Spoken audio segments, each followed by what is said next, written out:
Bienvenue sur cette présentation EJA Learning qui va vous montrer comment configurer des VLAN sur un switch et comment configurer le routage inter-VLAN à l'aide de notre routeur. La topologie que je vais utiliser est la suivante. Nous avons donc deux PC connectés à un même commutateur. Un PC sera sur le VLAN 1, il a l'adresse 192.168.10.1, il appartient donc au réseau 10.0, et un PC avec l'IP 11.1 qui va appartenir donc au réseau 11.0 et qui sera sur le VLAN numéro 2. La première chose qu'il faut faire, c'est commencer par configurer le commutateur. Donc notre commutateur, que voici, je vais pouvoir passer en mode privilégié, puis en mode de configuration globale, il est possible de lui donner un nom, hostname switcher. Alors la première chose, nous allons configurer les VLAN. Alors par défaut, je vais vous le montrer en faisant un show VLAN. Nous voyons que le VLAN numéro 1 existe bien, on dit que c'est le VLAN natif, et par défaut, on se rend compte que tous les ports du commutateur sont dans le VLAN numéro 1. Il est donc nécessaire que je commence par créer le VLAN numéro 2 à l'aide de la commande VLAN 2.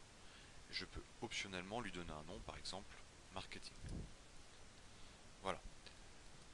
Je vais désormais aller sur le port fast 0/2, qui est donc le port qui connecte mon PC qui a l'adresse 11.1, qui doit donc être dans le VLAN 2.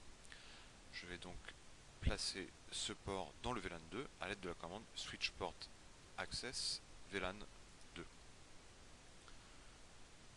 Voilà, donc maintenant le port numéro 2, voilà, fast 0/2 de notre commutateur va recevoir les informations du VLAN numéro 2.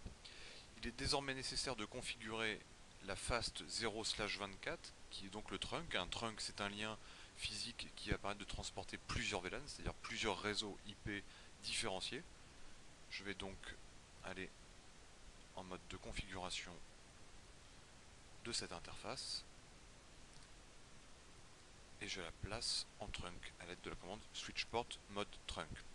Donc par défaut, maintenant sur les commutateurs ainsi que sur les routeurs Cisco, eh bien l'encapsulation utilisée pour transporter plusieurs VLAN, eh bien c'est l'encapsulation .1q, 802.1q.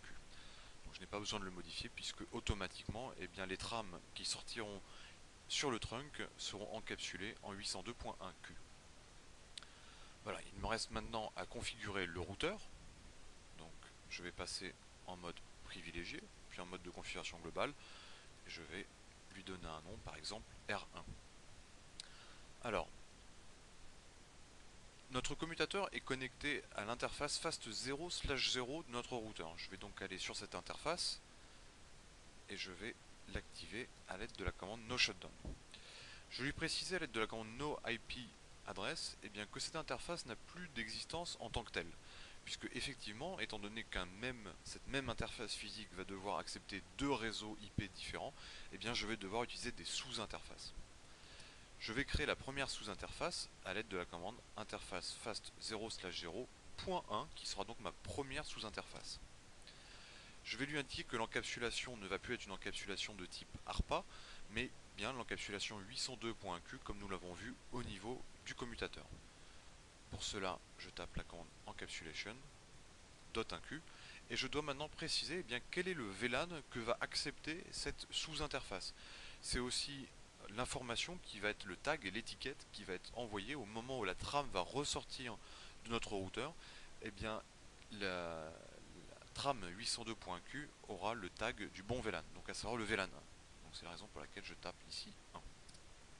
Je lui donne une adresse IP, donc 192.168.10.254 avec le masque de sous-réseau par défaut. Je vais maintenant ressortir et je vais créer ma deuxième sous-interface, donc celle qui va prendre les paquets, qui va commuter les paquets du VLAN numéro 2. Je crée donc la sous-interface fast 0/0.2. De la même manière, je passe l'encapsulation en .1q et donc cette sous-interface va créer des trames avec le tag numéro 2 pour le VLAN 2 et va aussi accepter de la part du commutateur les trames venant du VLAN numéro 2. Je lui donne une adresse IP, donc 192.168.11.254, 255.255.255.0. On enregistre les modifications à l'aide de la commande copy puis Run Start. Voilà. Alors nous allons donc désormais pouvoir tester la connectivité entre le PC1 et le PC2, donc entre le VLAN 1 et le VLAN 2. Je vais donc sur le PC en ligne de commande et je vais essayer de faire un ping sur le PC 11.1. Donc en ce moment le commutateur est en train d'enregistrer les informations dans sa table de commutation et voilà. Donc notre PC du VLAN 1 qui a donc l'IP 192.168.10.1 arrive bien à communiquer avec le PC sur le VLAN 2 qui a donc l'IP 11.1. Donc au niveau de notre routeur, on devra configurer autant de sous-interfaces que nous aurons de VLAN au niveau de nos commutateurs.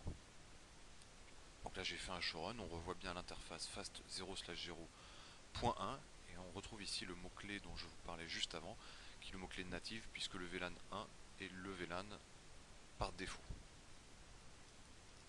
Et nous voyons ici la configuration de la fast 0/0.2.